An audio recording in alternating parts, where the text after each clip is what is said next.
est terminée depuis plusieurs semaines. Les difficultés sociales ne se sont pas dissipées avec elle. Le gouvernement, à la grande satisfaction du MEDEF, reste droit dans ses bottes et affiche une surdité irresponsable aux revendications légitimes des salariés et des retraités.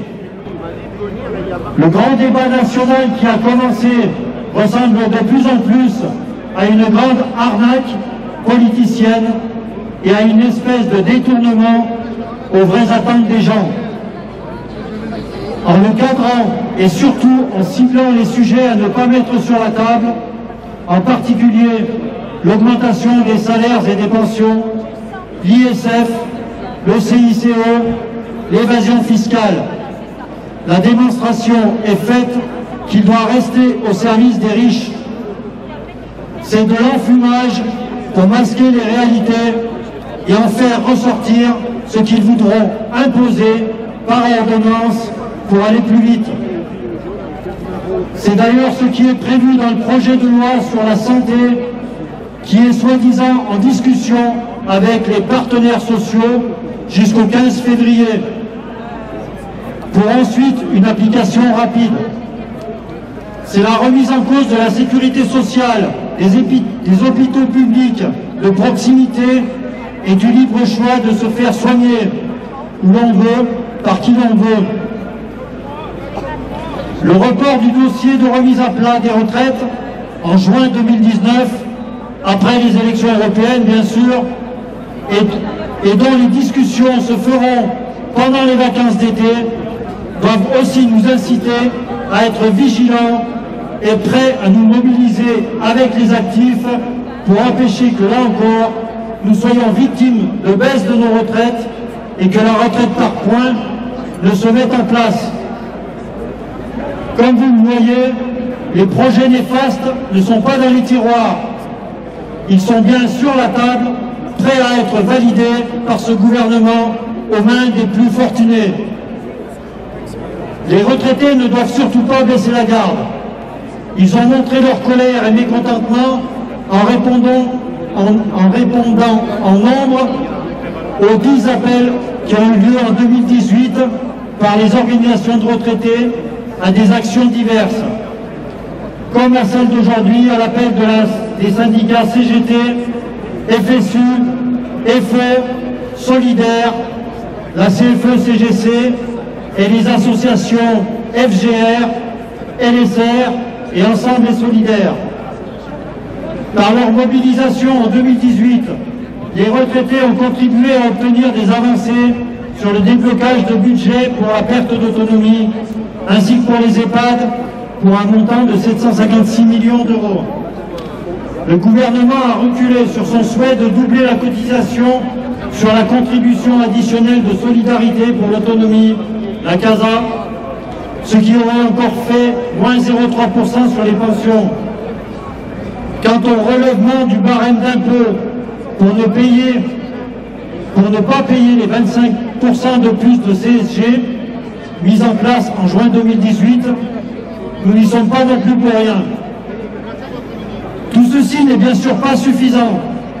Et c'est pourquoi le groupe des 9 a proposé cette nouvelle journée d'action nationale et que nous sommes à nouveau dans la rue aujourd'hui pour montrer notre détermination et obtenir des avancées sur nos revendications.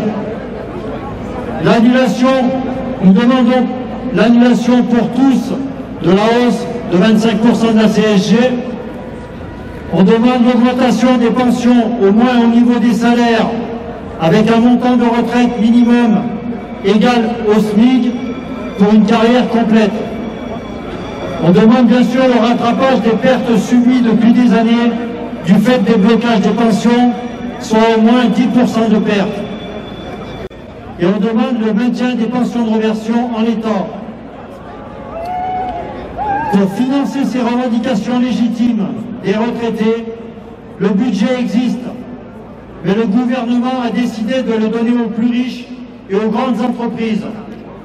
Il le donne par la suppression de l'impôt sur la fortune, qui est de 4,5 milliards d'euros, qui ne sera pas collecté, Il le donne par l'allègement de l'exit tax pour les riches exilés fiscaux. Ça, on ne connaît pas, mais c'est moins 6 milliards de rentrées aussi. Sans compter le crédit impôt compétitivité emploi donné aux entreprises à qui l'État verse 40 milliards d'euros sans aucun contrôle, alors que la plupart continuent de supprimer des emplois et que c'est normalement pour créer des emplois. Sans oublier le peu de mesures prises contre l'évasion fiscale aussi, et là aussi c'est 100 milliards d'euros qui pourraient rentrer dans les caisses. Donc l'argent existe bien. Aujourd'hui, nous vous avons demandé de venir avec des paquets cadeaux, des cartons vides bien sûr, en y inscrivant dessus vos revendications.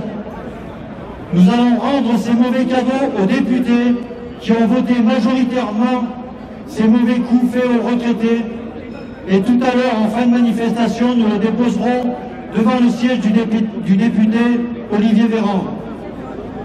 Monsieur le député n'est pas là aujourd'hui, puisqu'il y a un bandeau qui reste devant nous. Mais on va prendre le paquet à quelques-uns et on va les porter directement dans la porte de monsieur Véran pour lui montrer les cadeaux qu'il nous a fait tout au long de l'année 2018, en espérant qu'il ne fasse pas les mêmes en 2019. De mobilisation. Tout indique donc qu'il ne suffit pas de s'indigner ou de se déclarer solidaire de ceux qui luttent, comme vis-à-vis des Gilets jaunes.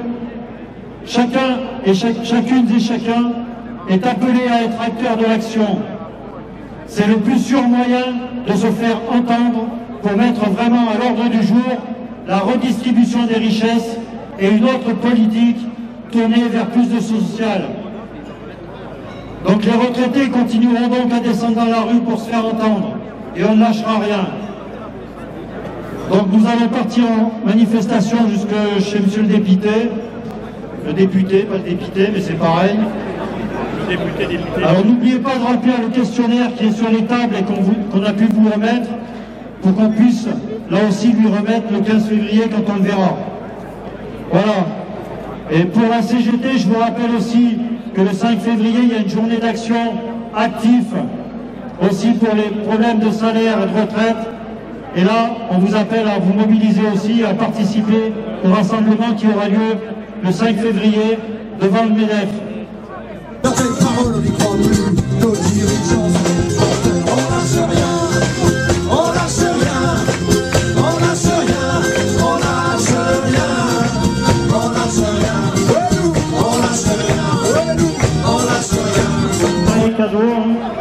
On se débarrasse, on a pris quelques photos.